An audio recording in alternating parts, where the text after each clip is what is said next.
You know what? I was just in the washroom before I came up here, and there was a note, a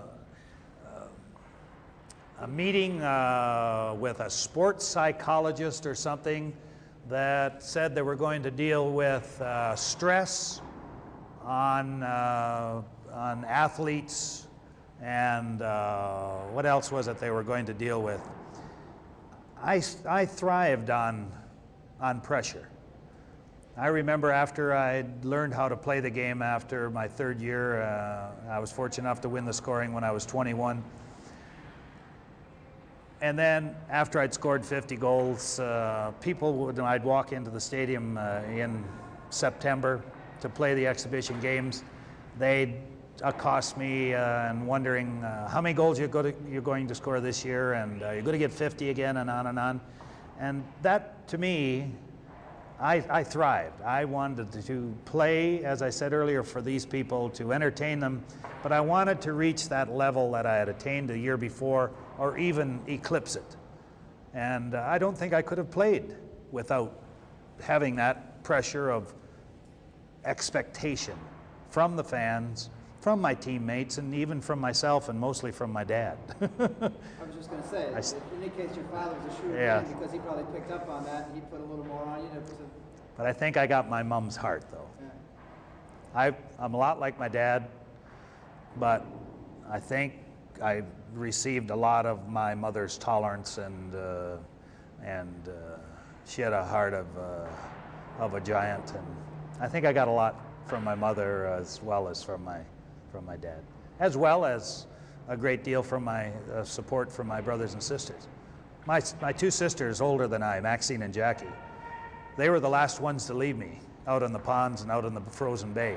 When their toes would be frozen and their fingers would be frozen and their noses and ears, and the tears would be running down their face and freezing on their face, I'd say, "Come on, Maxine, Jackie, one more rush up the ice." "Okay, Robert, one more." Then after we'd get one more, I'd say, "Come on, one more." And we'd go home and take those old skates off in front of that old Finlay Oval, the old wood stove where they had the warming closet and the reservoir, and pull the old oven door down and stick your feet in that oven. And then when the freezing would start coming out of your toes, then you'd really whine. But they offered me a great deal of support, and they were always in Toronto when I'd play there, always in Montreal, and always there to support me no matter how I played, good, bad, or indifferent. Did you take care of yourself physically when you played? If I hadn't been in good physical shape, I could never have done half the things that I did, and that's where the farming end of it came in, because a lot of people are gentlemen farmers that accumulate their money elsewise. But all through the summer, I was on my feet all summer, and I threw enough bales around to cover half of Chicago and wrestling cattle. And when I came back in the fall, I was in better shape than I was halfway through the winter. And that did so much to build me physically, and if it hadn't been for my physical strength, and I made no bones about it, I couldn't stick handle past my mother, but I could skate, and I had stamina, and I could shoot the puck, and that's all I took advantage of. I'd shove the puck past someone and skate to get it, and then put myself in a position to shoot the puck. And a lot of guys, I think, maybe try to do too many things. You only really need to know how to do 2 or 3 things well to be a professional. Baseball players, if you can hit the ball out of the park, you don't have to have a golden glove. Shortstop that doesn't make an error all year, he doesn't need to hit 300 and some. And it's the same in hockey. I knew that I could skate, and I knew I could shoot the puck. And I stayed after practice, and my old shoulder feels it now. I used to shoot hundreds and hundreds of pucks after practice.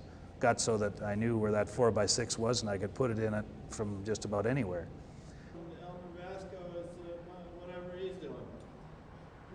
Elmer's a good guy. We had some good guys. I see Pierre Plot. Now, I shouldn't say. I see Pierre. I was with him over the weekend before I came down, up in Canada, yeah. Pierre's a good guy. I like Pierre. He is a class act. When I'd go around behind the net to pick up the puck, Pierre used to be there. "Bobby, let me touch it." And then when I'd go down the other end and it'd go in the end, yeah, that's when the referees gave the points. He'd go to the referee. "Me and 2 other guys," he'd say. He had a hole poked right in his jersey here. You know, the media gives the public the impression that, you know, this team idea that there's all this closeness, and maybe for a particular season, a particular time there is. But it seems to me, from what I've, you know, talking to people like you, it's fleeting. It's there for It a is. little bit. You're absolutely right. You get together for a short period of time to win the hockey game. But as soon as the game is over, this group goes with their clique, this group goes with their clique, and so on and so forth. I believe the closest team that we had that I played on was the Winnipeg team, because I had something to do with recruiting players, and I insisted on having guys with good heads and good hearts that cared about the other guy first. And it's just like my kids, I try to instill in them that I said, guys, I said, think about the other guy first. I said, just think about this. How many in your class? They said 32. How many in your hockey team? 15. I said, okay, let's say you thought of all 32 of your classmates first. I said, ostensibly, 32 guys would be thinking of you first. Isn't that right? And I said, the same with your hockey club. You go out there and you try to put someone in home free for an empty net goal. Think about them first. You're going to have 15 guys thinking about you first. And that's a pretty good feeling, to know that you have 15 guys thinking of you first. And that's the way I've tried to instill it in my kids and in our hockey club in Winnipeg. I told our guys, Billy Robinson, Ben Hatskin, who was the owner of the team, Jerry Wilson, who scouted for us over in Europe and what have you. I said, Jerry, I said, get guys that have good heads and good hearts and care about the other guy, that aren't guys that are afraid to go in the corner for fear they'll muss up their hair, that are always in front of the mirror combing their hair. And I said, we don't want any of those guys. I said, I want a group of guys that'll sit here in this room in between periods and talk about what we can do to help one another out. And that's the kind of team that we want. And we were able to do it in Winnipeg because I had a little bit to say about it. And in Chicago, we had a lot of guys that were close. There were a few of us that were very close and that cared about winning, cared about how the team played and how the franchise did and how those people were entertained up in the stands. But there were other guys, they could care less. And as you say, we were together when the game was to be won, but after hockey was over, you never really hunt those guys out. Ron Murphy, if you remember Ron back, he and I were very close and we kept a relationship. Now Stan, brother Dennis, and I see Pierre Palat once in a while. Talk to Tony Esposito once in a while on the phone. Talk to Phil once in a while on the phone. But other than those in that group, I don't see many of the other guys. I run into Keith Magnuson here in the city because we're here, but we didn't spend as much time together as what Stan and I. Of course, we started in school together in St. Catharines, played football together. We're in the same class, double dated. He had his dad's half-ton truck. I sat in the back, out in the front with the two girls. No, that's when Stan had the boogie hair, you know, the brush cut on the top and the DA back here. It was terrific. Shared everything, you know. The hardest slap shot you were Dennis? Brother Dennis could shoot the puck harder than anyone I ever saw. One night we were playing in against Montreal in Chicago Stadium, and Dennis came down in front of our bench and just stepped on the blue line, and he let one rip. Jacques Plante was in goal, and he never moved, and the puck sailed over Plante's shoulder and hit the glass right behind the net, and it didn't just hit the glass and bounce back on the playing surface and the glass disintegrated. He bored a hole in that plexiglass as if you would stand from here to the wall with a 12-gauge shotgun full choke. And the puck ended up through the glass on the spectator's lap in the front seat. And then the glass broke. And I'd never seen anyone else. I got lucky and the puck hit on an edge maybe. The edge of the puck hit the glass and it would break. But he bored the puck right through. Dennis, if his power laid off in the corner, that's where the puck was going to go. He'd let out shaft and it would go over there in the corner instead of maybe letting up a little bit and putting it on the net here.